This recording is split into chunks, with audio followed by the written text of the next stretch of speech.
ونشهد أن سيدنا مولانا محمدا عبده ورسوله.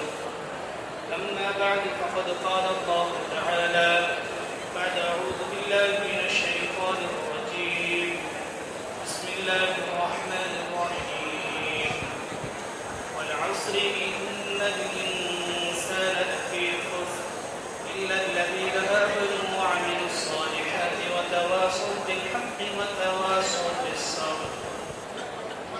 وقال رسول الله صلى الله عليه وسلم ألا إن في الجسد مضغة إذا صلحت صلح الجسد كله وإذا فسدت فسد الجسد كله ألا وهي القلب.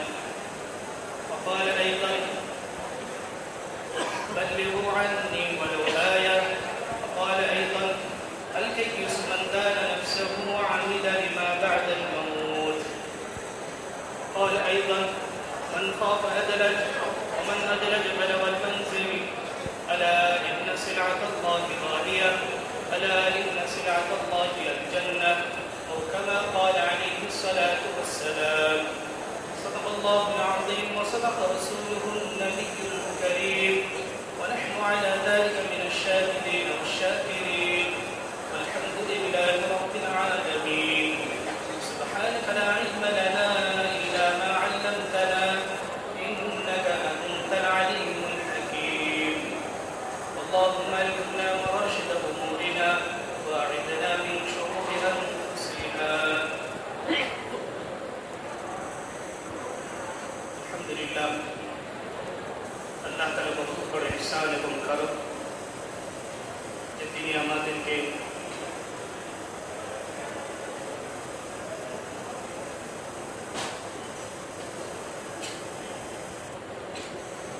দ্বীনকে সামনে রেখে হেদায়েতের তলব নিয়ে এই মজমায় আমাদেরকে একত্র হওয়ার তৌফিক দান করেছে। এই জন্য সকলে শুকরিয়া আদায় করি আলহামদুলিল্লাহ। আল্লাহ তাআলা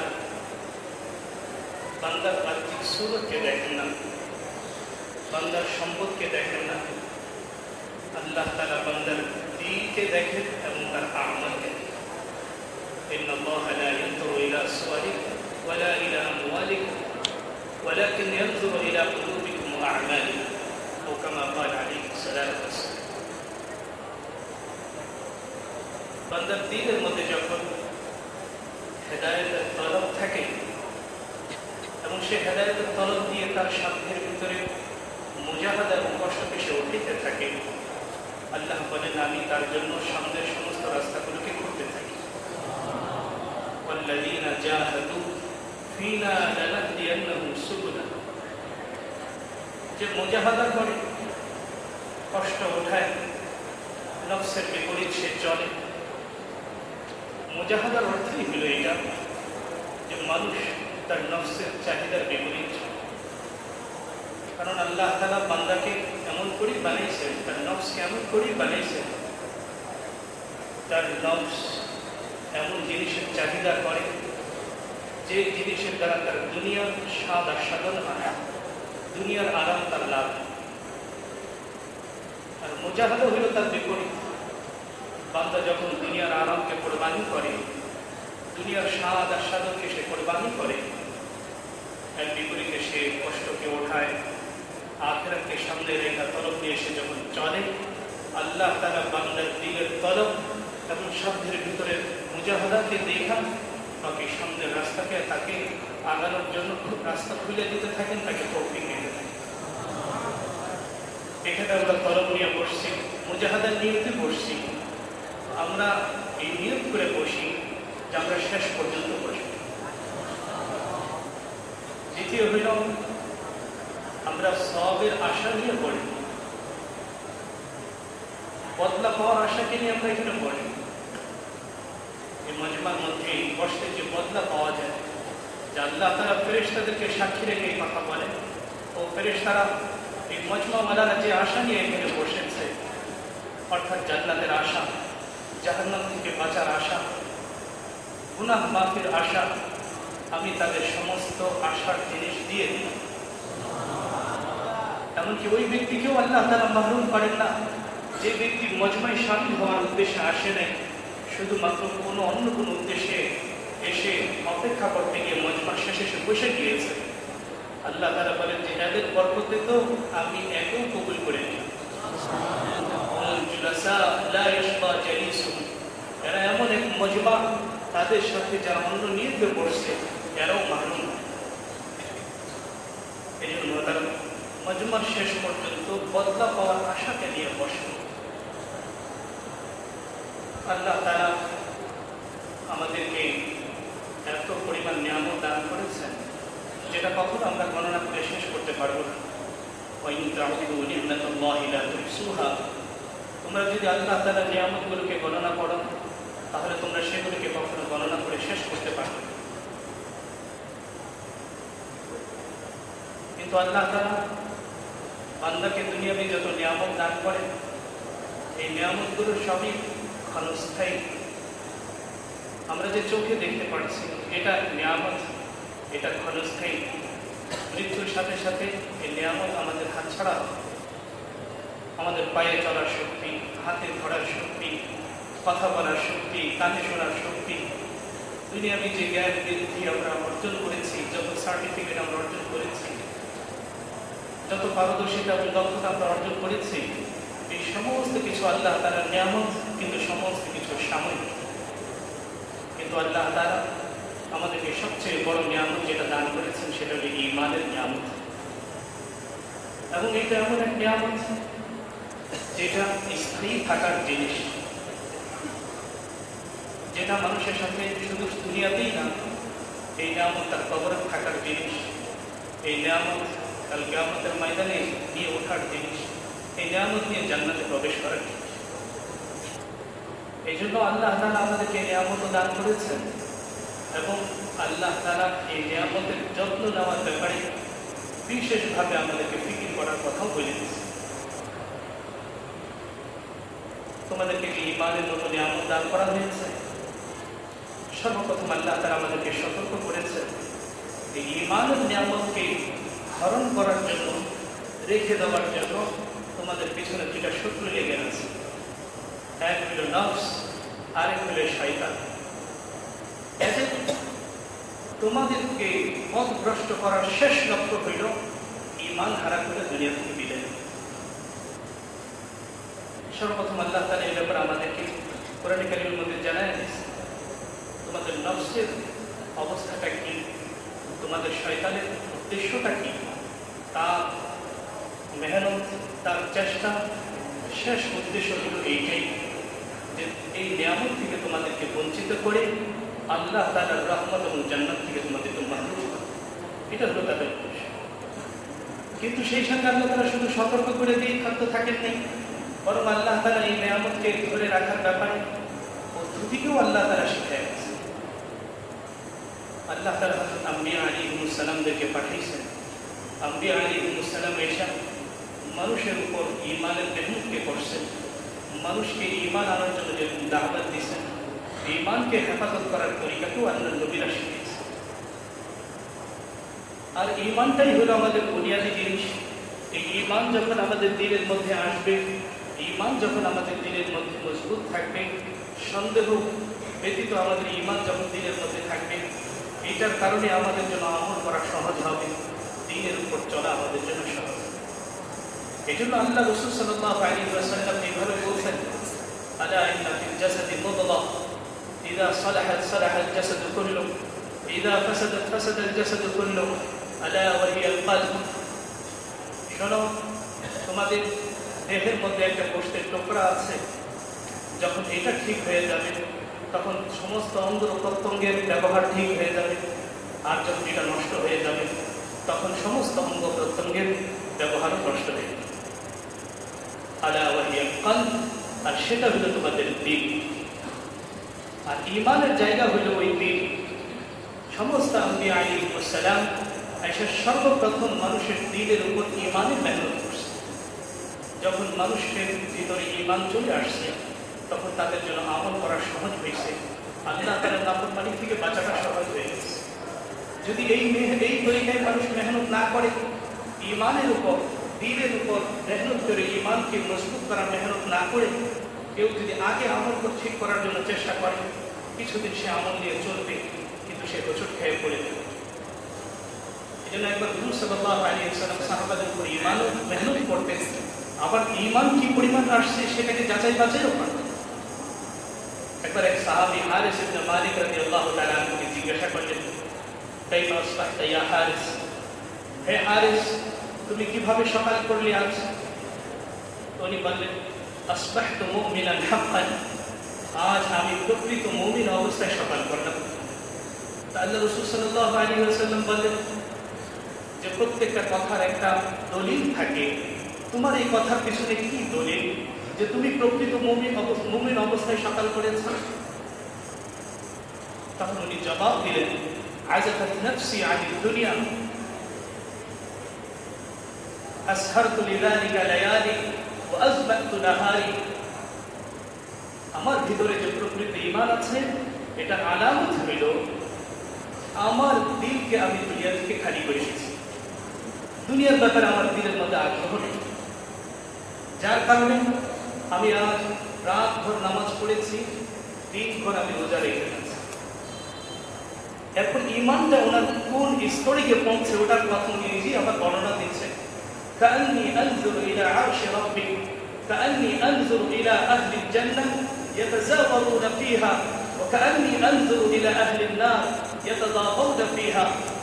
উনি আরজ করতেছিলেন যে আমার ঈমানের অবস্থা এমন, কেমন যেন আমি আমার রবের আরশকে দেখছি। আমার অবস্থা এমন, আমি কেমন যেন জান্নাতবাসীদেরকে দেখছি এবং তারা যে পরস্পরের মধ্যে আনন্দ করছে, পরস্পরের মধ্যে দেখা সাক্ষাৎ করছে, সেটা আমার চোখের সামনে ভেসে আসছে।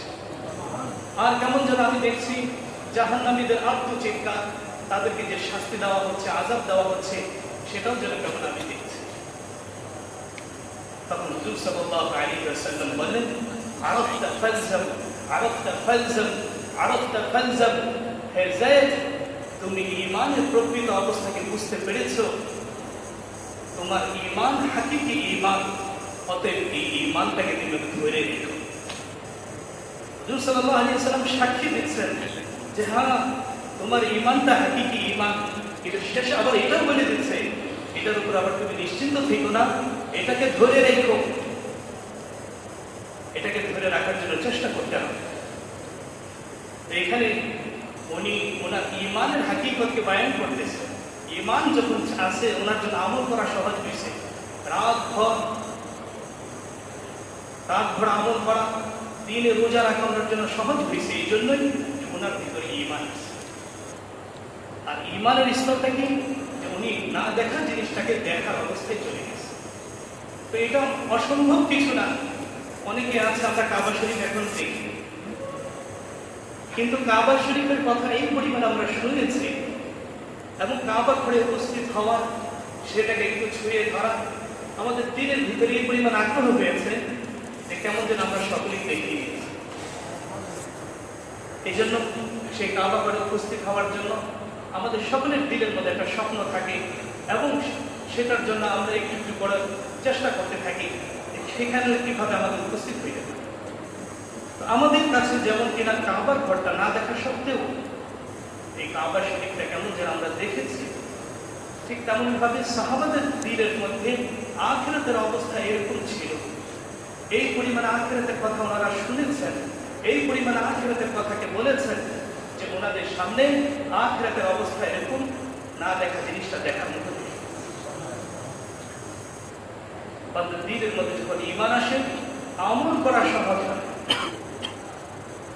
বান্দার দিলের মধ্যে যখন ঈমান আসে তখন আমলের কারণে তার দিলের মধ্যে দিলে খুশি লাগে এবং গুনাহের কারণে তার দিলের চোখ থাকে।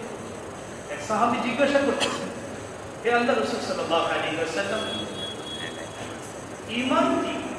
আমার ভিতরে যে ঈমান আছে এটা আমি বুঝবো কিভাবে? আল্লাহ রাসূল সাল্লাল্লাহু আলাইহি ওয়াসাল্লাম উত্তর দিচ্ছেন, ইযা সাররাতকা হাসানাতুন ফাআনতা মুমিন ওয়া ইযা সাআতকা সাইয়্যাতুন ফাআনতা মুমিন।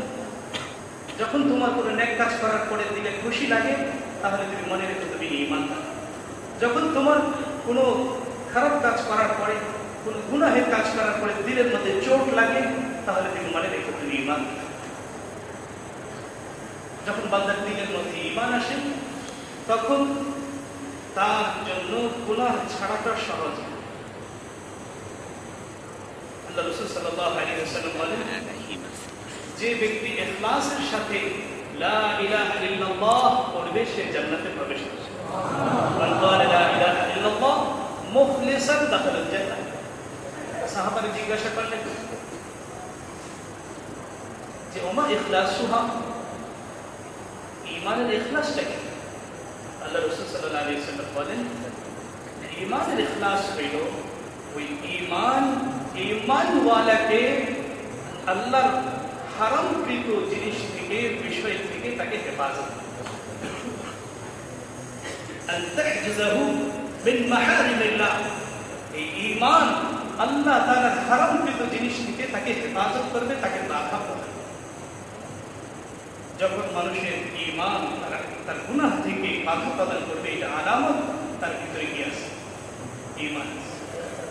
বান্দার দিলের মধ্যে যখন ঈমান আসে, তখন আল্লাহ রাসূল সাল্লাল্লাহু আলাইহি ওয়াসাল্লামের জীবনকে, আল্লাহ রাসূল সাল্লাল্লাহু আলাইহি ওয়াসাল্লামকে সে সবচেয়ে বেশি মহব্বত করে নেওয়ালা। আল্লাহ রাসূল সাল্লাল্লাহু আলাইহি ওয়াসাল্লাম বলেন, আল্লাহু লা ইউমিনু আহাদুকুম হাত্তা আকুনা আহাব্বা ইলাইহি মিন ওয়ালিদিহি ওয়া ওয়ালাদিহি ওয়ান নাসি আজমাইন। আল্লাহর কসম, তোমাদের মধ্য থেকে কেউ পূর্ণাঙ্গ মুমিন ততক্ষণ পর্যন্ত হইতে পারে না যতক্ষণ পর্যন্ত আমি তার কাছে তার পিতামাতা, তার সন্তান এবং সমস্ত মানুষের থেকে প্রিয় না হয়ে যায়। যখন বান্দার দিলের মধ্যে ঈমান আসে, তখন তার এটা আলামত হয়, সে প্রত্যেকটা কাজের মধ্যে আমার রাসূল কি করছেন এটাকে সে খুঁজতে থাকে। কিভাবে আমার রাসূল খানা খাইছে এটাকে শেখার তার একটা আগ্রহ থাকে। এইভাবে সে তার খানা খাওয়ার একটা তলব তার দিলের মধ্যে পয়দা।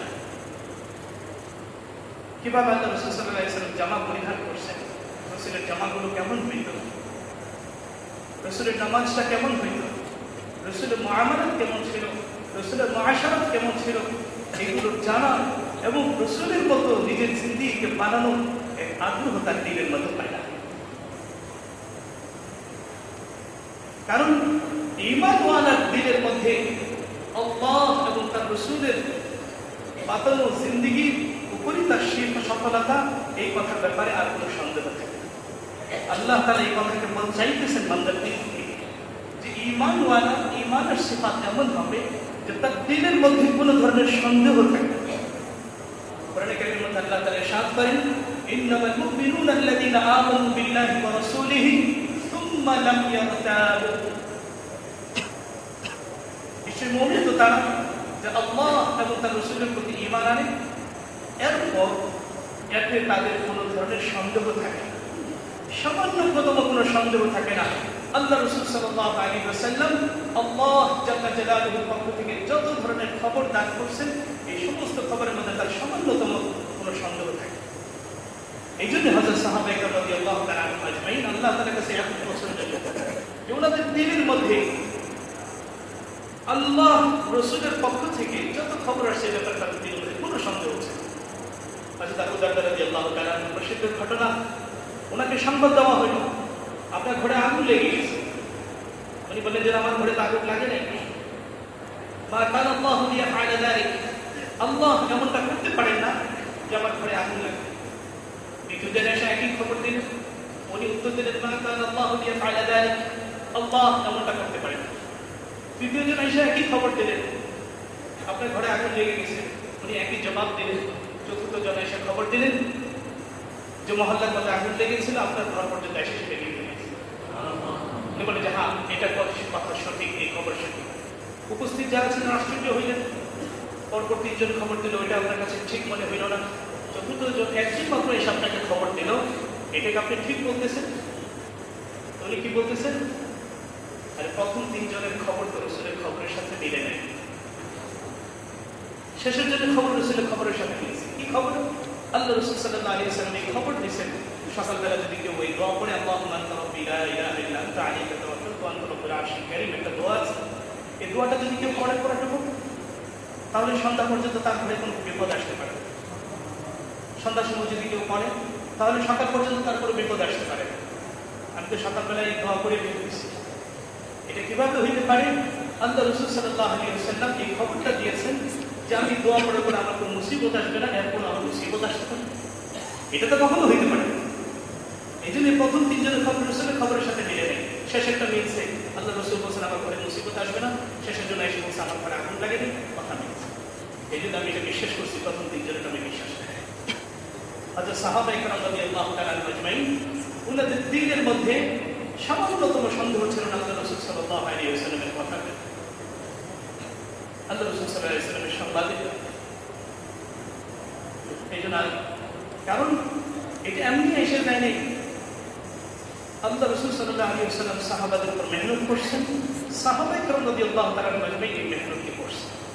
আল্লাহ রাসূল সাল্লাল্লাহু আলাইহি ওয়াসাল্লাম এই কথা বলে দিয়েছেন যে দেখো তোমাদের ভিতরে যে ঈমান আছে ওই ঈমান কিন্তু সব সময় এক অবস্থায় থাকবে না। তোমাদের কাপড় যেরকম পুরাতন হয় তোমাদের ঈমান যেরকম পুরাতন হয়। ইন্নাল ঈমানা ফি জাওফি আহাদিকুম লা ইয়াখলুকু কামা ইয়াখলুকু সিয়াবুহু। তোমাদের কাপড় যেরকম পুরাতন হয় তোমাদের ভিতরকার ঈমান এরকম পুরাতন হয়। একটা জিনিস যখন পুরাতন হয় এটা নড়বড়ে হয়ে যায়, এটা দুর্বল হয়ে যায়। নতুন থাকলে এটা শক্ত থাকে। এক হাদিসের মধ্যে আল্লাহ রাসূল সাল্লাল্লাহু আলাইহি ওয়াসাল্লাম এই ব্যাপারে বলে দিয়েছেন যে তোমরা তোমাদের ঈমানের ব্যাপারে সতর্ক থেকো, যে তোমাদের ঈমান কিন্তু সবসময় এক অবস্থায় থাকবে না। এটা কি হবে? ওঠানামা কিন্তু করবে, এটা কিন্তু দুর্বল হতে থাকে। কি করতে হবে? অন্য হাদিসের মধ্যে আল্লাহ রাসূল সাল্লাল্লাহু আলাইহি ওয়াসাল্লাম শিখিয়ে দিয়েছেন জাদ্দিদু ঈমানাকুম, তোমরা তোমাদের ঈমানকে নবায়ন করতে থাকো। সাহাবারা জিজ্ঞাসা করলেন কিভাবে আমরা ঈমানকে নবায়ন করব? আল্লাহ রাসূল সাল্লাল্লাহু আলাইহি ওয়াসাল্লাম বলেন আকসিরু মিন কাওলি লা ইলাহা ইল্লাল্লাহ, লা ইলাহা ইল্লাল্লাহর কথা, এক আল্লাহ জাল্লা জালালুহু থেকে হওয়ার কথাকে তোমরা বেশি থেকে বেশি বলো। আল্লাহ ছাড়া অন্য কোনো কিছু থেকে হয় না, এই কথাগুলো তোমরা বেশি থেকে বেশি বলতে থাকো, তাহলে তোমাদের ঈমান কি হবে? নবায়ন হতে থাকবে। সাহাবায়ে কেরাম রাদিয়াল্লাহু তাআলা বাস্তবিক ওনারা ওনাদের ঈমানের ব্যাপারে ইতমিনান ছিলেন। হযরত হানজালা রাদিয়াল্লাহু তাআলা উনি পেরেশান হয়ে গেলেন। একদিন ঘর থেকে পেরেশান হয়ে মসজিদে নববীর দিকে ছুটে আসতেছেন। রাস্তায় হযরত আবু বকর রাদিয়াল্লাহু তাআলার সাথে দেখা। আবু বকর রাদিয়াল্লাহু তাআলা জিজ্ঞাসা করলেন কি ব্যাপার ভাই, এরকম পেরেশান হয়ে আপনি কোথায় যাচ্ছেন? তো বলেন যে হানজালা তো মুনাফিক হয়ে গেছে। কি ব্যাপার, মুনাফিক হয়ে গেছে? হানজালার মতো মানুষ এই কথা বলতেছে। কিভাবে বুঝলেন যে তুমি মুনাফিক হয়েছো? দেখো আমি যখন আল্লাহ রাসূল সাল্লাল্লাহু আলাইহি ওয়াসাল্লামের দরবারে থাকি, জান্নাত জাহান্নামের কথাকে শুনি, তখন অবস্থা হলো এরকম থাকে যে কেমন যেন আমি সবকিছু দেখতেছি, গায়েবের সমস্ত জিনিস জান্নাত জাহান্নাম খুব যেন দেখতেছি। কিন্তু যখন আমি ঘরে ফেরত যাই, বিবি বাচ্চাদের সাথে আমি কথাবার্তা শুরু করি, তখন আর ওই অবস্থাটা বাকি থাকে। আল্লাহ রাসূলের কাছে থাকা অবস্থায় আমার দিনের এক অবস্থা, ওখান থেকে বের হওয়ার পরে ঘরে আসার পরে আরেক অবস্থা। এটা তো খুব ভয়ানক জিনিস। আমার মনে হয় আমার ঈমানের মধ্যে কোনো ঝামেলা আছে, নেফাকের কোনো বিষয় আমার দিলের মধ্যে ঢুকে গেছে। নিজের ব্যাপারে বলে দিতেছে আমি মুনাফিক হয়ে গেছি। এইটা শোনার পরে হযরত আবু বকর রাদিয়াল্লাহু তাআলা ওনার মধ্যে এত জালিলুল কদর সাহাবী, যার জন্য জান্নাত অপেক্ষা করে, জান্নাতের সমস্ত দরজা আশা করতে থাকবে, ডাকতে থাকবে আপনি আমার দরজাতে প্রবেশ করেন।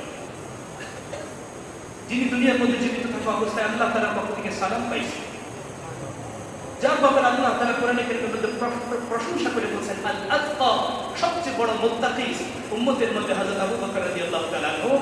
এই আবু বকর রাদিয়াল্লাহু তাআলা বলতেছেন আমারও তো একই অবস্থা, আমিও তো আল্লাহ রাসূলের থাকার সামনে থাকা অবস্থায় এক অবস্থা, এখান থেকে বের হওয়ার পর আমারও একই অবস্থা, চলো দুজনেই যাই। দুজনেই গেলেন, নিজেদের ঈমানের অবস্থা আল্লাহ রাসূল সাল্লাল্লাহু আলাইহি ওয়াসাল্লামের সামনে অবস্থা পেশ করলেন যে আমাদের দিলের অবস্থা তো এরকম পরিবর্তন হইতে থাকে। আল্লাহ রাসূল সাল্লাল্লাহু আলাইহি ওয়াসাল্লাম তাদেরকে প্রকৃত অবস্থা থেকে বুঝাইলেন এবং সান্ত্বনা দিলেন। কি বুঝাইলেন? হ্যাঁ, এই কথাটা তোমরা মনে রেখো, তোমাদের দিলের অবস্থা সবসময় এক থাকবে। যখন তোমরা দ্বীনের কথাকে শুনবে, দ্বীনের কোনো মজলিসে তোমরা উপস্থিত হবে, সেইখানে তোমাদের ঈমানের যে স্তর হবে, যখন সেই মজলিস থেকে তোমরা বের হয়ে দুনিয়ার অন্য কোনো পরিবেশের মধ্যে যাবে, তখন সেইটার স্তর নিচে নামবে। এইটাই হইতে থাকবে, এইটাই দিলের অবস্থা পরিবর্তন হইতে থাকবে, এটাই স্বাভাবিক। কখনো ঈমান বাড়বে, কখনো কি হবে, ঈমান নিচে নামবে।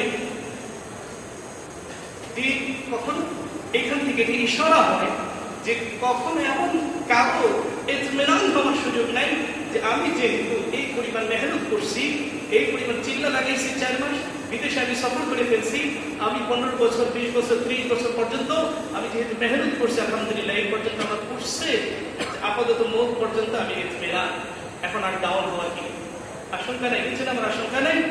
এই ব্যাপারে এটা ইশারা হয় দেখে যে এই ব্যাপারে কারো নিশ্চিন্ত হওয়ার সুযোগ নেই। আবু বকর রাদিয়াল্লাহু তাআলা যেখানে পেরেশান হয়েছেন এই বিষয়টা, এরপর আল্লাহ রাসূল সাল্লাল্লাহু আলাইহি ওয়াসাল্লাম এই কথা বলেছেন, আরে আমার কাছে থাকা অবস্থায় তোমাদের ঈমানের স্তর যে উপরে গিয়ে ওঠে, সেই স্তরে যদি তোমরা সব অবস্থায় থাকো, ঘরে হাটে বাজারে, তাহলে তো তোমরা এত উপরে উঠে যাবা যে তোমাদের সাথে আয়েশা ফেরেশতারা তোমাদের বিছানায় এবং হাট বাজারে এসে মুসাফাহা করতে থাকে। কখনো উঠবে, কখনো নামবে, বাকি উঠবে নামবে, এটা যেহেতু স্বাভাবিক, এই জন্য তোমাদের সব সময় ঈমানের মেহনতের সাথে তোমাদের লেগে থাকতে হবে। এই জন্য হযরত সাহাবায়ে কেরাম রাদিয়াল্লাহু তাআলা আনহু এই মেহনতটা করতেন। হযরত আব্দুল্লাহ ইবনে রাওয়াহা রাদিয়াল্লাহু তাআলা আনহু উনি সাহাবাদেরকে ডাকতেন আর বলতেন, তাআলু মিন সাআতান, তাআলু মিন রাব্বিনা সাআতান, আসো আমাদের রবের প্রতি কিছুক্ষণের জন্য ঈমান শাব্দিক অর্থে এটা, অর্থাৎ কিছুক্ষণ সময় আমরা ঈমানের মুযাকারা করে আমাদের রবের প্রতি ঈমানের মুযাকারা করে রবের প্রতি ঈমান পাই। অনেকে বিষয়টা জানতেন না যে এটা একটা মেহনতের জিনিস। হযরত আব্দুল্লাহ ইবনে রাওয়াহা রাদিয়াল্লাহু তাআলা ডাকছেন, তো উনি এক সাহাবীর আগ পেয়ে গেছেন। এটা আবার কেমন কথা যে কিছুক্ষণ সময়ের জন্য আমার ঈমানের আনার ধ্যান করতে হবে, কথা বলতে হবে। আমরা তো ঈমান আনছি। ওই সাহাবী আল্লাহ রাসূল সাল্লাল্লাহু আলাইহি ওয়াসাল্লামের কাছে গেলেন, হুজুর আব্দুল্লাহ ইবনে রাওয়াহা রাদিয়াল্লাহু তাআলা সে আমাদেরকে বলতেছে, চলো কিছুক্ষণ সময়ের জন্য আমাদের রবের প্রতি ঈমান আনি। কিছুক্ষণ সময়ের জন্য রবের প্রতি ঈমান আনি সে দাওয়াত দিতেছে, এটা কেমন কথা? আল্লাহ রাসূল সাল্লাল্লাহু আলাইহি ওয়াসাল্লাম বলেন, আরে আব্দুল্লাহ ইবনে রাওয়াহা তো এমন মজলিস কায়েমের জন্য তোমাদেরকে ডাকতেছে যে মজলিস নিয়ে স্বয়ং আল্লাহ তাআলা ফেরেশতাদের সাথে গল্প করে।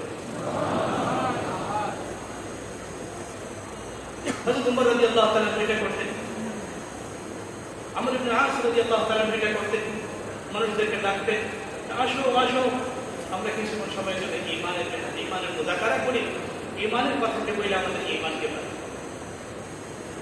এই জন্য মোতারা আমাদের প্রত্যেকের ভিতরে আলহামদুলিল্লাহ কালিমা পড়ার কারণে ঈমান আছে।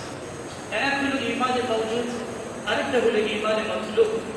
ঈমান মওজুদ হইল আমাদের ভিতরে তার বিদ্যমান ঈমান, আরেকটা ঈমানে মতলুব হইল আল্লাহ তাআলা আমাদের কাছে যে ঈমানের স্তরটা চাচ্ছেন সেটা হলো ঈমানে মতলুব।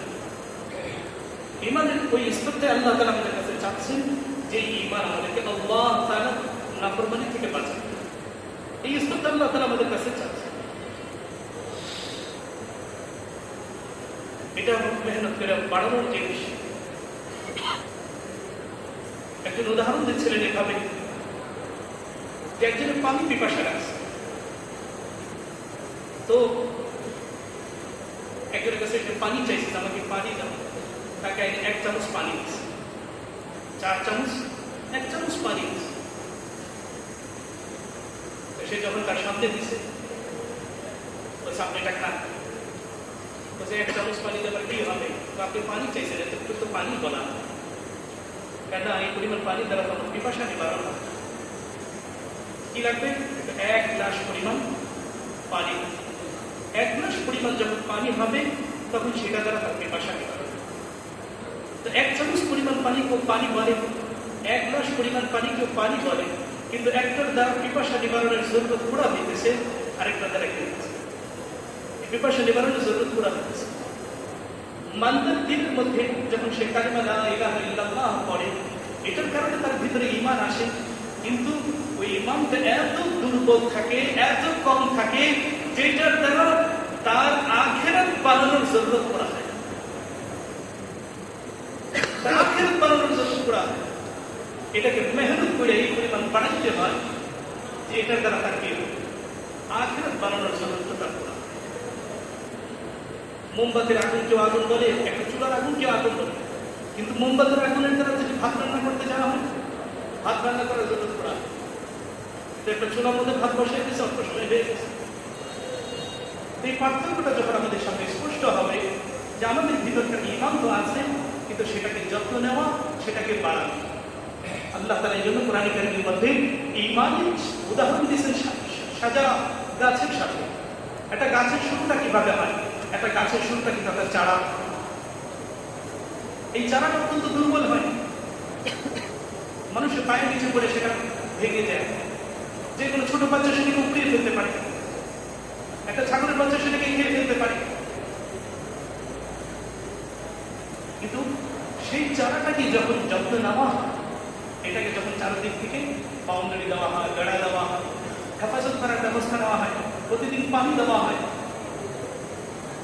ভালোভাবে যখন প্রতিদিন যত্ন নেওয়া হতে থাকে, এইটা আস্তে আস্তে এতটুকু বড় হয় যে এখন কোনো বাচ্চাটাকে উপড়িয়ে ফেলতে পারে, কোনো ছাগলের বাচ্চাটাকে খেয়ে ফেলতে পারে, কোনো ঝড় বৃষ্টিতে সহজে এটা সে পড়ে যায়। সে এতটুকু মজবুত হয়। শুধু মজবুত হয় না, সে এখন অন্যকে উপকারও পৌঁছায়। সে এখন ছায়া দেয়, সে এখন ফল দেয়, সে ফুল দেয়, ফুলের গ্রাম ধরে মানুষকে মোহিত করে। তার থেকে কাঠ বের হয়, মানুষের ঘরের ফার্নিচার হয়, এখান থেকে লাকড়ি বের হয়, মানুষের রান্নার কাজে সে ব্যবহার হয়। আজ আস্তে আস্তে সে কি হয়? মানুষের জন্য উপকারী হয়। ঠিক তেমন ভাবে মানুষ যখন মানুষের দিনের মধ্যে যখন ঈমান থাকে, সাধারণত ওই চারা গাছের মতো যখন দুর্বল থাকে, দুনিয়ার সামান্য স্বাদ আহ্লাদ দেখে ওই ঈমান নষ্ট হয়ে যায়। শয়তানের সামান্য ধোঁকায় সে আমল থেকে দূরে ছড়িয়ে যায়। নফসের সামান্য ধোঁকায় সে দুনিয়ার চাকচিকের মধ্যে সে ফেসে যায়, আখিরাতকে সে ভুলে যায়। কিন্তু সে দেখেন, সে ঈমানকে সে যখন যত্ন নেয়, ঈমানকে হেফাজত করার সে ব্যবস্থা নেয়। সে 4 মাস বের হয়েছে, ঈমানকে হেফাজত করার ব্যবস্থাটা কি পদ্ধতিটিকে সে শিখতেছে। 4 মাস শেষ করে সে যখন এলাকায় ফেরত আসছে, সে ঈমানকে হেফাজত করার জন্য সে 5 কাজের সাথে সে লেগে রয়েছে। ঈমানকে হেফাজত করার জন্য সে 5 কাজের সাথে যখন লেগে রয়েছে, এখন ঈমানটা আস্তে আস্তে মজবুত হয়েছে। এখন মজবুত হইতে হইতে হইতে হইতে এতটুকু সে বড় হয়েছে, এখন শয়তানের সামান্য ধোঁকায় ঈমান নষ্ট হয়। ঈমান বাড়ি কমে, কিন্তু এতটুকু মজবুত, কিন্তু সামান্য শয়তানের ধোঁকায় সেটা নষ্ট হয় না।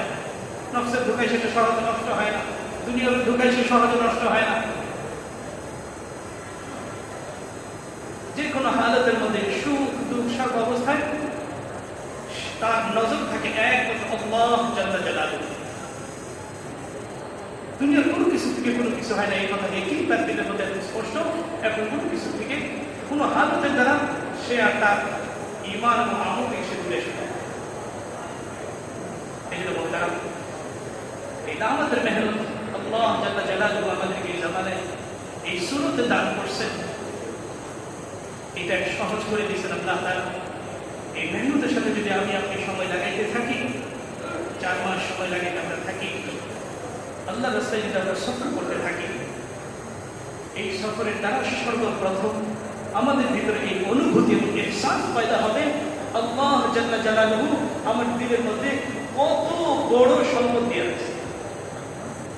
একজন মানুষের হাত না থাকতে পারে, পা না থাকতে পারে, চক্ষু না থাকতে পারে, কথা সে বলতে না পারে, কিন্তু তার দিলের ভিতরে যদি ঈমানের নিয়ামত থাকে, তাহলে সে সবচেয়ে বড় নিয়ামতকে সে ধারণ করে।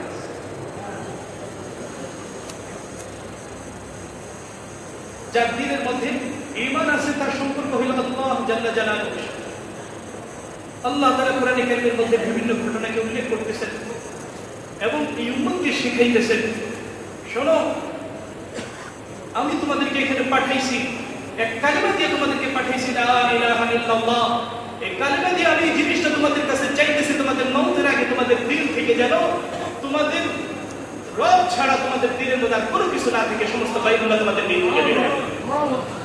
আল্লাহ তাআলা নবীদের ঘটনা এবং উম্মতের বিভিন্ন নেককার মানুষের ঘটনা কোরআন কারীমের মধ্যে যে উল্লেখ করছেন, তাদের আমলের ঘটনাগুলো উল্লেখ করেন নাই।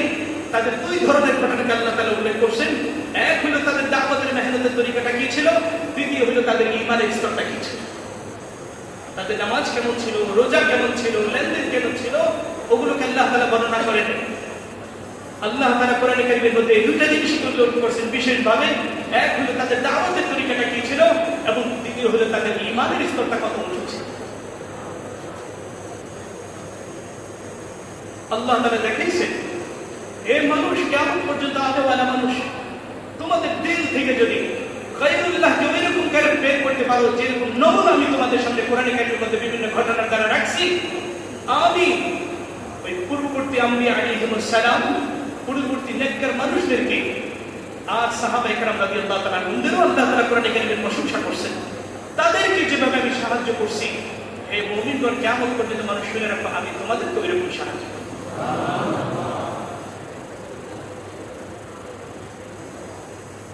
মুসা আলাইহিস সালামের আম্মা কত বড় পেরেশানির মধ্যে পড়ে গেছিল। ঘরের মধ্যে যদি বাচ্চা ওনার কোলের মধ্যে আইসা পায়, ফেরাউনের লোকজন, কোন ছেলে বাচ্চা এই দেশের মধ্যে জীবিত থাকার অধিকার নেই। যাকেই পাওয়া যাবে তাকেই জবাই করা হবে। বনি ইসরায়েলের মধ্যে কোন বাচ্চা, কোন ছেলে বাচ্চা জন্ম নেবে সে জীবিত থাকবে, এটা শুধু তাকে তার বেঁচে থাকার অধিকার নেই এতটুকুই না, যে তাকে আঁকলে রাখবে, যে তাকে হেফাজত করবে, সেও এক বড় অপরাধী বলে সাব্যস্ত। মার দুই ভয়, আমি যে আমার এই বাচ্চাকে লুকায় রাখতেছি, কোনোদিন যদি এটা প্রকাশ পায় আমি অপরাধী হব, আর এই বাচ্চা তো হাত ছাড়া পাবে। কত বড় পেরেশান হয়ে গেছে। আল্লাহ তাআলা খবর পাঠিয়েছেন হযরত মুসা আলাইহিস সালামের আম্মার কাছে, فإذا خفت عليه فألقيه في اليم ولا تخافي ولا تحزني إنا رادوه إليك وجاعلوه من المرسلين। তোমার যদি ভয় লাগে মুসা আলাইহিস সালামকে নিয়ে, তাহলে তুমি তাকে একটা বাক্সের মধ্যে রেখে পানির মধ্যে ফেলে দাও, নদীর মধ্যে ছেড়ে দাও।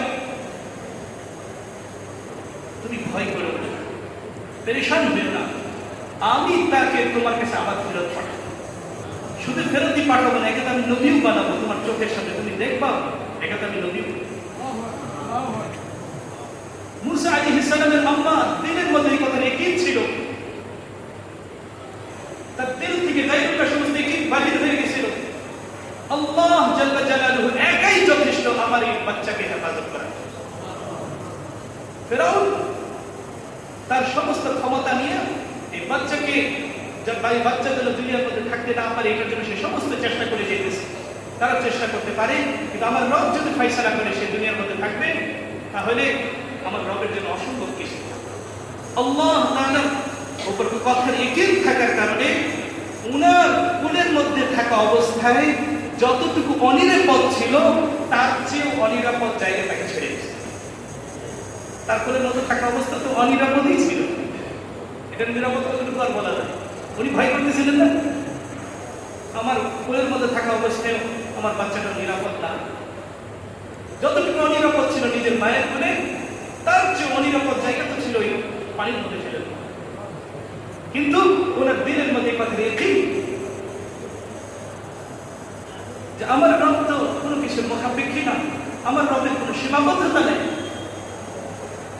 ওইখানেও পানির মধ্যে আমার রব হেফাজত করতে পারে, পানির মধ্যে ছাড়ছে, আল্লাহ তাআলা তাকে হেফাজত করছে, ফেরত পাঠাইছে, নবীও বানাইছে। এই ঘটনাকে আমাদের সামনে উল্লেখ করছেন। শেখো মুসা আলাইহিস সালামের আম্মার ঘটনা থেকে শেখো, ইব্রাহিম আলাইহিস সালামের বিবি হাজরা আলাইহিস সালামের ঘটনা থেকে শেখো। দুনিয়ার কোনো আসবাব ছিল না যখন ওই মরুভূমির মধ্যে তাকে রেখে আসতেছিলেন। না পানি ছিল, না খাবার ছিল, না একটু ছায়া দেওয়ার কোনো ব্যবস্থা ছিল, না আত্মরক্ষার জন্য কোনো জিনিস ছিল, না কোনো ঘর ছিল, না কোনো মানুষ ছিল, না কারোর কাছে সাহায্য চাওয়ার কোনো ব্যবস্থা ছিল। কিন্তু যখন হাজরা আলাইহিস সালাম হযরত ইব্রাহিম আলাইহিস সালামের কাছ থেকে এই কথাকে শুনছেন যে উনি আল্লাহ জাল্লা জালালুহুর হুকুমে আপনাকে এখানে রেখে যেতেছেন, তো উনি কি বলতেছেন, ইযাল লা ইউযাইআল্লাহ, যদি আপনি আল্লাহ জাল্লা জালালুহুর হুকুমে আপনি আমাদেরকে এখানে রেখে যান, আমাদের রব এখানে আমাদেরকে ধ্বংস করবেন না।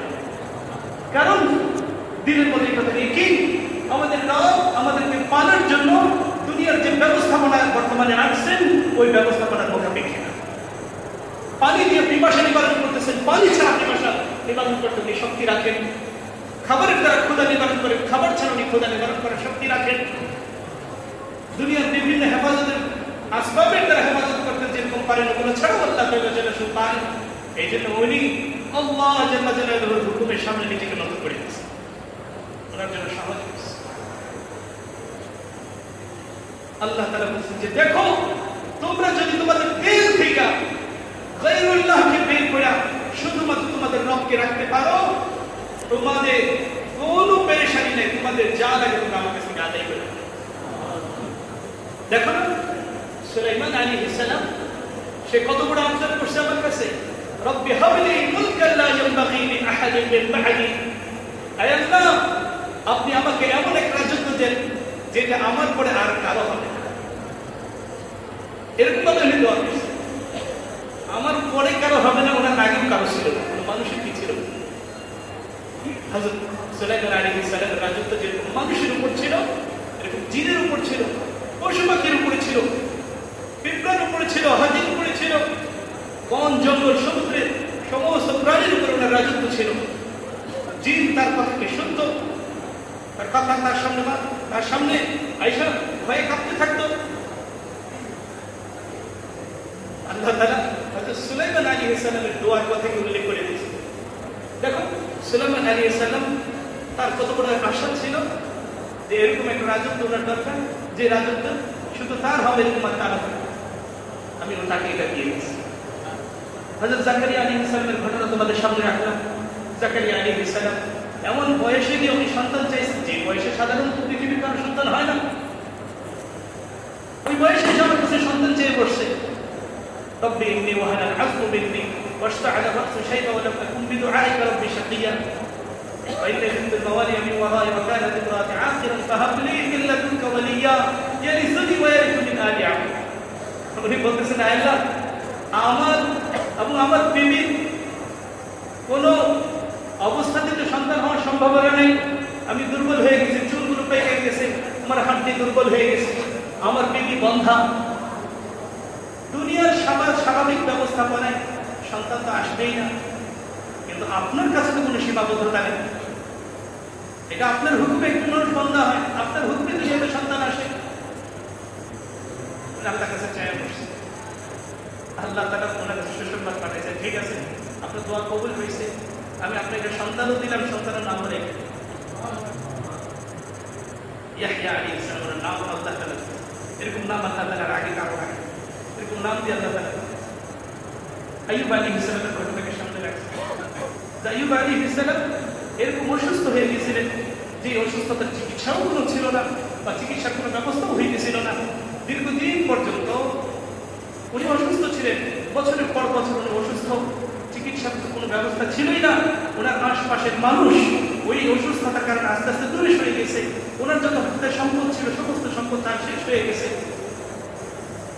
বাহ্যিক দৃষ্টিতে এইরকম অবস্থা থেকে একজন মানুষ উঠে আসার আর কল্পনা করতে পারে না, কিন্তু সেই অবস্থায় আমার নবী আইয়ুব আলাইহিস সালাম আমার কাছে চাইছে, রব্বি আন্নী মাসসানিয়াদ দুররু ওয়া আনতা আরহামুর রাহিমিন, আয় আল্লাহ আমার কষ্ট হইতেছে, আপনি তো সমস্ত রহম করনেওয়ালার চেয়ে বড় রহম করনেওয়ালা, আমার উপর একটু রহম করেন। সে আমার কাছে চাইছে, এরকম রোগাক্রান্ত এমন ভাবে নিঃস্ব হয়ে গেছিল, তাকে আমি পূর্ণ সুস্থতা দিছি। আমি তার যে আগে সচ্ছলতা ছিল, এই সচ্ছলতার চেয়ে আরো কয়েক গুণ বাড়ায় আমি তাকে সচ্ছলতা পুনরায় ফেরত দিয়েছি। তোমাদের সামনে ঘটনাকে রাখলাম, তোমাদের রবের কোনো অক্ষমতা বলতে কিছু নাই, সীমাবদ্ধতা বলতে কিছু নাই। তোমাদের যদি মনে হয় তোমাদের দুনিয়ার সমস্ত দরজা বন্ধ, তোমাদের কোনো সুস্থতার আশা নেই, তোমাদের যে গর্তের মধ্যে তোমরা পড়ে গেছো ওই গর্তের থেকে উঠে আসার তোমাদের কোনো সম্ভাবনা নাই, মনে রেখো তোমাদের এক রব আছে, যে রব তোমাদেরকে বলতেছে লা তাকনাতু মির রাহমাতিল্লাহ। দুনিয়ার সমস্ত দরজা তোমাদের বন্ধ হয়ে যেতে পারে, বা মুমিনের জন্য কখনো কোনো এই দরজা বলার কোনো সুযোগ নাই যে আমার আর কোনো রাস্তা নাই, এই কথা কোনো মুমিনের বলার কি সুযোগ নেই। যেই কথা বলবে আমার আর কোনো রাস্তা নেই, তার ঈমানের খাতা। আল্লাহ তাআলা বলেন লা তাকনাতু মির রাহমাতিল্লাহ, তোমার এমন কোন অবস্থা যে অবস্থায় গিয়ে তুমি এরকম বলতে পারো যে আমার আর কোনো উঠে আসার সম্ভাবনা নেই, তোমার এই কথার অর্থ হইল তোমার রব তোমাকে উঠাই দাও না। কোন মুমিন এই কথা বলতেই পারে না। ইউনূস আলাইহিস সালামের ঘটনা কি তোমাদের সামনে নাই? যে অবস্থায় সে মাছের পেটে চলে গেল, ওই অবস্থায় কি দুনিয়ার কারো কাছে খবর পাঠানো সম্ভব ছিল? দুনিয়ার কোন খবর কি তার কাছে পৌঁছানো সম্ভব ছিল? কারো কাছ থেকে কোনো টেকনোলজি ছিল, বা টেকনোলজি থাকলেও এই জামানায় এরকম ভাবে টেকনোলজিও ফেল হইতেছে, ওইখানে সম্ভব ছিল না। কিন্তু ইউনূস আলাইহিস সালাম আমার দিকে মুতাওয়াজ্জহ হইছে, আমার কাছে চাইছে, এরকম বিপদ থেকে আমি তাকে উদ্ধার করছি। লা ইলাহা ইল্লা আনতা বলছে সে, আল্লাহ আপনি ছাড়া ইলাহ নাই, আপনি ছাড়া করনেওয়ালা কেউ নাই, এই কথা সে বলছে। আর বলছে কি কুনতু মিনাজ জালিমিন, আল্লাহ আমারই ভুল, আমি জুলুম করছি, আমার কমি আছে, আমার যে জুলুম, আমার যে কমি, এটার কারণে তো আপনি রাগ দিতেই পারেন, আপনি আযাব দিতেই পারেন, কিন্তু আপনার রহমত তো আপনার আযাব, আপনার রাগের থেকেও প্রশস্ত, আপনার রাগের চেয়েও বেশি। আল্লাহ তাআলা এই ঘটনাগুলোকে আমাদের সামনে রাখছেন। অবশ্যই হে ঈমানওয়ালা, তোমরা মেহনত করো, আর তোমাদের ঈমানের সাথে এই নমুনাগুলো রাখা তোমাদের ঈমানকে এরকম উচ্চ স্তরে নিয়ে আসা। দিলের মধ্যে কথা প্রশ্ন আসতে পারে, আমরা কি নবীদের মধ্যে ঈমান বানাইতে পারবো? আল্লাহ তাআলার নিয়ম হইল ওয়াকানা সাইয়ুকুম মাশকুরা, তোমরা যদি কদম খাও, যতটুকু তোমাদের সাধ্যের ভিতরে কদম আছে তোমরা খাও, বাকিটাকে আমি পুরা করব। তোমরা ওইরকম ঈমানওয়ালা হইতে পারবে কি হইতে পারবে না, ওইটা তোমাদের জিম্মাদারি না। ওইরকম ঈমানওয়ালা তোমাদের কাম হলো ওইরকম ঈমানওয়ালা হওয়ার জন্য চেষ্টাকে শুরু করো।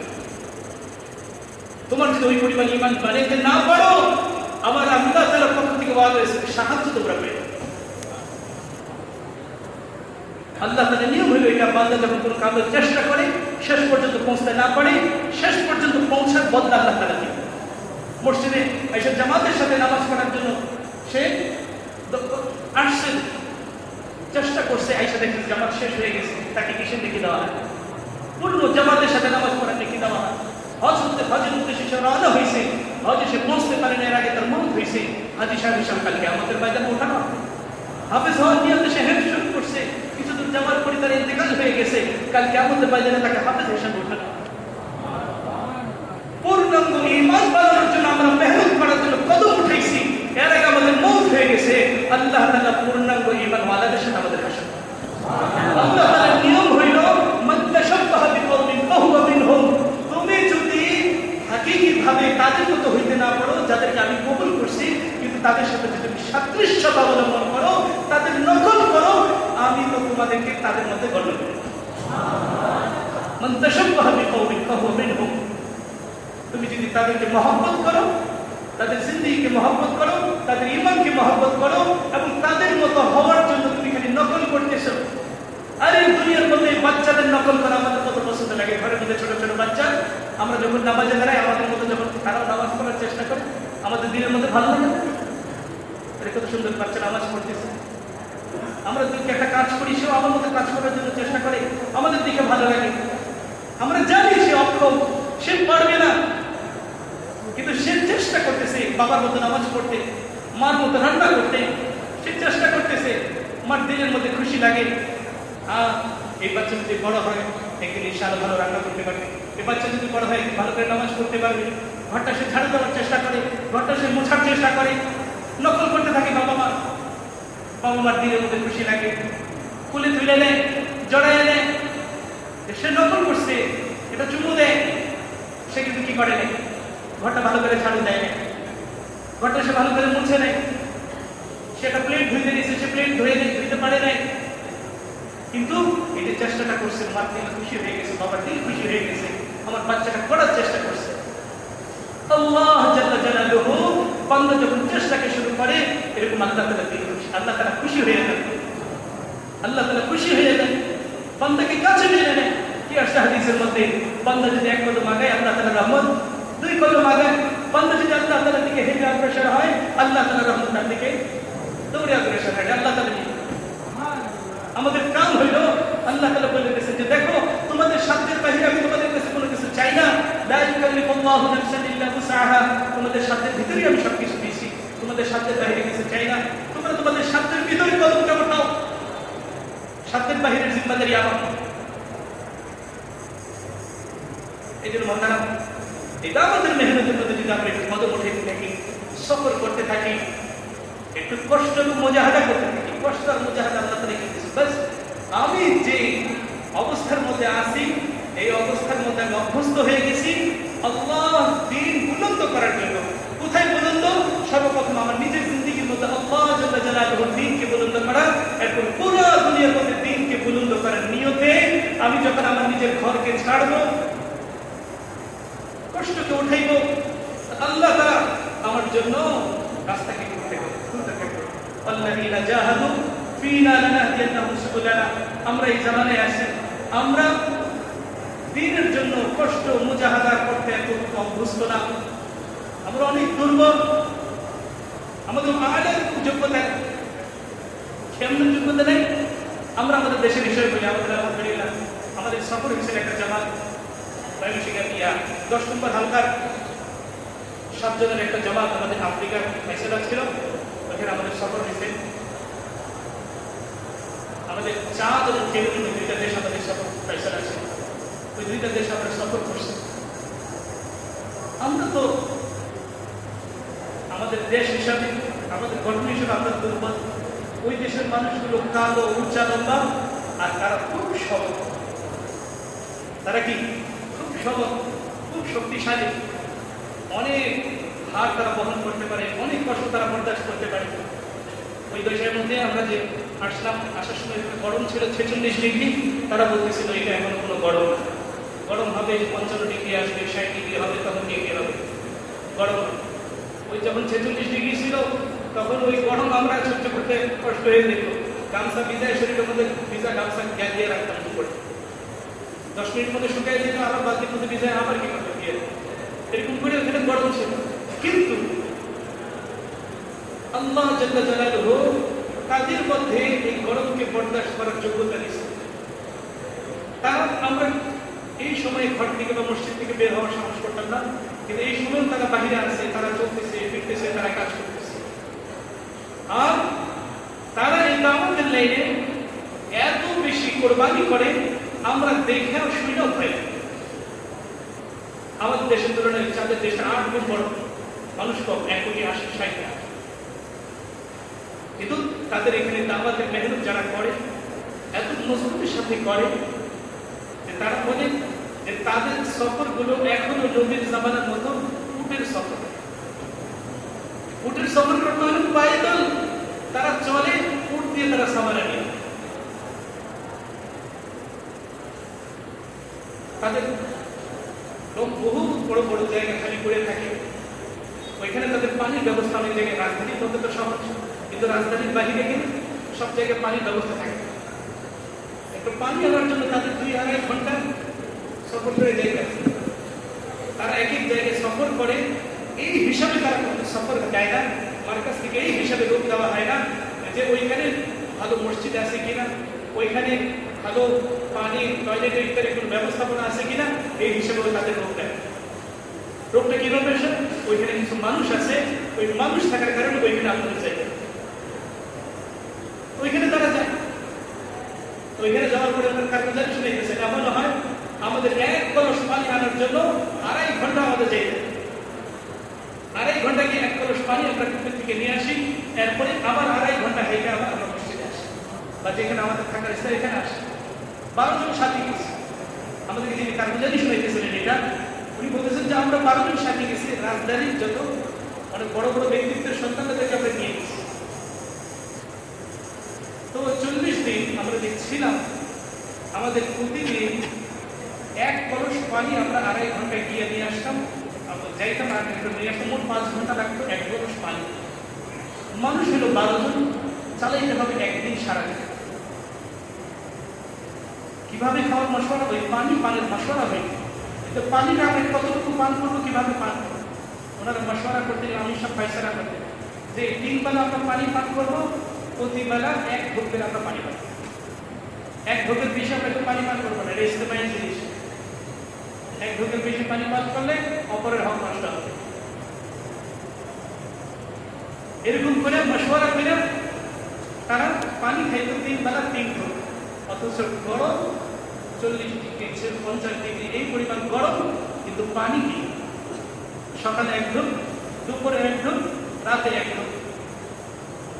উনি কারগুজারি শুনেছেন, নিজে আমি সবচেয়ে কাবিলে ফাইসলা করছি, আমাদের এই সমস্ত সাথী এই ফাইসলার উপর চলে গেছে।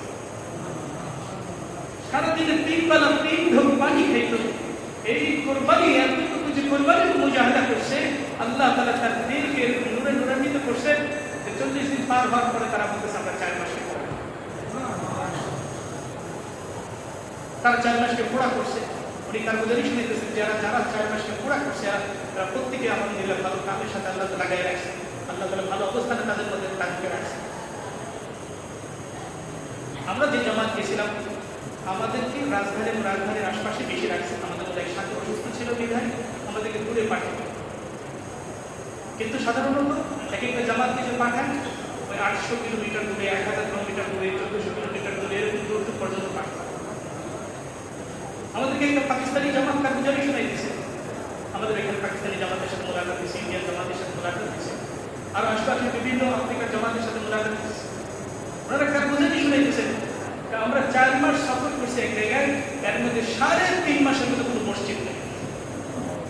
3.5 মাসের মধ্যে কি পাইনি? কোনো মসজিদ পাইনি। ফাইসলা হয়েছে এইভাবে যে ওইখানে লোকালয় আছে, ওই লোকালয়ের মধ্যে যায় মানুষ আছে, ওইখানে আপনারা যায়। ওরা বলতেন যে আমরা কোথায় থাকতাম, মাঝে মধ্যে আমরা থাকতাম ওই যে উট ছাগল যারা রাখে, তারা একটু ছাউনি দিয়ে একটা ঘরের মতো বানাইতো, বৃষ্টি আসলে আমরা ওইটা নিচে গিয়ে আসবে। 3.5 মাস কোনো মসজিদ পাইনি, কিন্তু আমরা ওইখানে খুব মেহনত করছি। মানুষ এটার দ্বারা আল্লাহ রাস্তাকে সফর করা শুরু করছে। আল্লাহ তাআলা ওই চাঁদের দেশের মধ্যে, যে দেশের নাম চাঁদ, ওইখানে মুসলমানের ঈমান এবং আমল মধ্যে আল্লাহ তাআলা খুব মজবুতি দান করছে। আল্লাহ তাআলা একটা জিনিসকে দেখিয়েছেন এই সফরের মধ্যে, মাহওয়াল হইলে আমল করাটা সহজ। পরিবেশ আমাদেরকে যে 5 কাজের কথা বলা হয়, 5 কাজের দ্বারা মহল্লার মধ্যে মাহওয়াল এবং পরিবেশকে কায়েম করা, যেরকম কিনা মদিনার পরিবেশ ছিল। মদিনার পরিবেশ এমন কায়েম হয়ে গেছিল যে ছোট ছোট বাচ্চারা দিনের জন্য জান দেওয়ার জন্য তৈরি হয়ে গেছে, কারণ ঘরে ঘরে তাদের দিন শেখার ব্যবস্থা আছে। চাঁদের মধ্যে আল্লাহ তাআলা এটাকে দেখাইছেন, চাঁদের মধ্যে ঘরে ঘরে দিন শেখার ব্যবস্থা আছে। এমন কোনো বাচ্চা নেই, এমন কোনো বড় মানুষ নেই, বুড়া মানুষ নেই যে কোরআনে কারীমকে তারা ভালো করে পড়তে পারে না। সবাই সুন্দর করে পড়তে পারে। আমাদের দেখা দৃষ্টিতে, আমাদের হিসাব মতে 100% তারা নামাজ, তাদের ওইটা বলে 100% নামাজি। যতগুলো মানুষ এখানে আছে মুসলমান আছে, নামাজের সময় হয়ে গেছে তাদের, যেহেতু মুসলমান সবাই নামাজি, এই জন্য তাদের নামাজের জন্য দূর দূর যাওয়ার প্রয়োজন হয় না। তাদের যে যেখানে আছে ওইখানেই তারা ছোট ছোট মসজিদ বানায় নিচ্ছে। একটা বাজার হয়েছে, বাজার মধ্যে মসজিদ বানায় নিচ্ছে। কয়েকটা দোকান মিলে একটা মার্কেট মসজিদ বানায় নিচ্ছে। কয়েকটা বাড়ি মিলে একটা মসজিদ হয়ে গেছে। তাদের এক একটা পরিবারের সন্তান হলে অনেকগুলো, 30, 40, 50, 60 কিলো হলে সন্তান, যার করে এক একটা বাড়ি দিয়ে এক একটা মসজিদ। তো তারা কি করে, এদের এই নামাজের পরিবেশ থাকার কারণে দেখা গেছে যে নামাজের সময় হয়ে গেছে, দোকান বন্ধ করার কোনো বিষয় নেই, সবাই কি হয়ে গেছে একসাথে করে তারা নামাজের মধ্যে দাঁড়িয়ে গেছে।